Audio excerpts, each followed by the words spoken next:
Bonjour tout le monde, je m'appelle Félix Huot et je suis étudiant à la maîtrise à l'Université Laval en sciences animales et je vais vous parler aujourd'hui du projet sur lequel je travaille qui porte sur le pH ruminal et l'acidose ruminale subclinique de la vache laitière.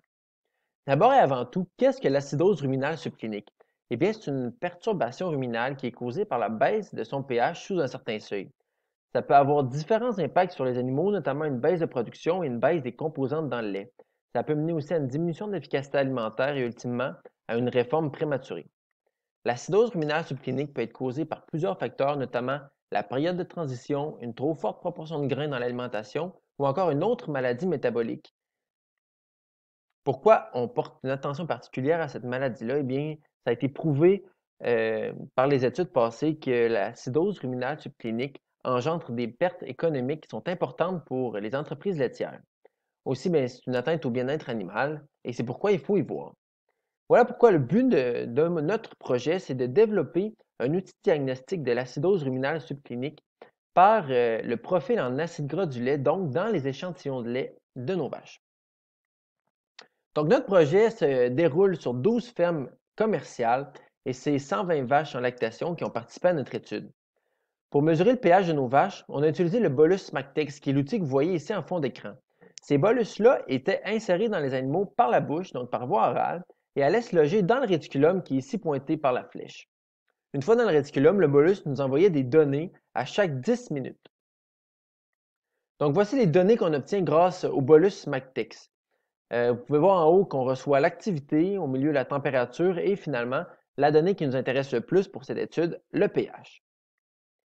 Voici toutes les données qu'on peut recevoir pour chacune de nos vaches de notre étude au niveau du pH. Donc, 150 jours de données de pH aux 10 minutes pour nos 120 vaches qui participent à notre projet.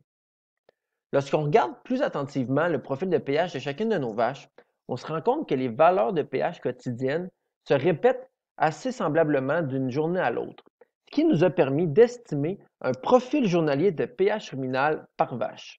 C'est ce que vous voyez ici à l'écran.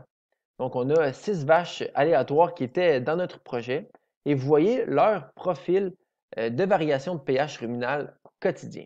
Ce qui nous frappe, c'est la grande variabilité au niveau du pH entre les vaches. On peut voir qu'il y a des vaches qui ont un pH ruminal qui se situe plus autour de 6 à 6,5 et d'autres vaches qui se situent plus entre 6,5 et 7, comme la vache C. Ce qui nous frappe aussi, c'est que la forme des courbes est assez différente d'une vache à l'autre, ce qui nous indique que le pH ne varie pas nécessairement de la même manière pour chacune des vaches. Lorsqu'on prend les vaches d'une même ferme et qu'on les ramène sur un même graphique, euh, on a un résultat qui est assez intéressant. Et c'est ce que vous voyez ici à l'écran.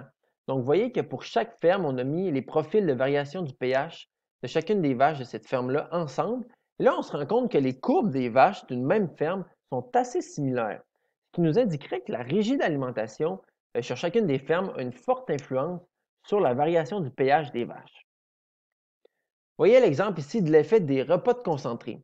Voyez cette ferme qui a un distributeur de concentré et voyez ce qui arrive au pH de nos vaches à chaque repas de concentré.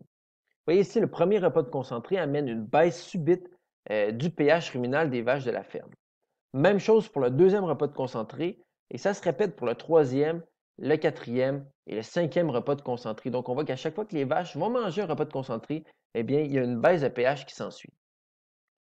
Voici un autre effet de la régie d'alimentation sur le profil de pH des vaches. Vous voyez ici deux fermes qui ont une régie d'alimentation qui est assez similaire. La différence entre les deux, et pourtant on observe des patrons de pH qui sont totalement différents entre la ferme A et la ferme B ici. Ce qui pourrait expliquer cette variation au niveau du pH des deux fermes, eh bien, c'est les repousses nocturnes. En effet, la ferme de droite a un repousse-fourrage et la ferme de gauche n'a pas de repousse-fourrage, ce qui fait en sorte que les vaches, à un certain moment, n'ont plus accès à l'alimentation durant la nuit. Ce qui fait en sorte que la ferme qui n'a pas de repousse-fourrage, bien, on voit que les vaches ont un pH ruminal qui est beaucoup plus élevé le matin et une fois que l'alimentation est poussée, bien, le pH descend très rapidement pour atteindre un minimum lors de 10 heures. Alors que la vache qui a des repousses fréquentes même la nuit, la ferme de droite, on peut voir que le profil de pH est beaucoup plus stable. Un autre effet intéressant qu'on peut observer dans notre étude, eh bien, c'est l'effet du pâturage. Vous voyez ici la même ferme alors que les vaches sont dans l'étable et que les vaches sont au pâturage le jour et la nuit. Et ce qu'on peut voir, eh bien, c'est que le profil ou le patron de pH est complètement différent selon les vaches, selon si les vaches sont à l'étable ou au pâturage. Les étapes à venir, eh bien là maintenant on sait qu'on est capable de dépister des perturbations ruminales grâce au bolus Mactex, mais que c'est une technologie qui est très dispendieuse. Je vous rappelle que le but de ce projet, eh bien, c'est d'être capable de prédire l'acidose ruminale subclinique par les échantillons de lait, du lait des vaches. Or, on n'en est pas encore rendu là dans notre projet, on est plutôt à observer encore plus attentivement les différents profils de pH pour être capable d'évaluer les différentes méthodes de dépister l'acidose grâce au profil de pH. Je voudrais terminer en remerciant tous nos précieux collaborateurs et partenaires à ce projet. Merci beaucoup.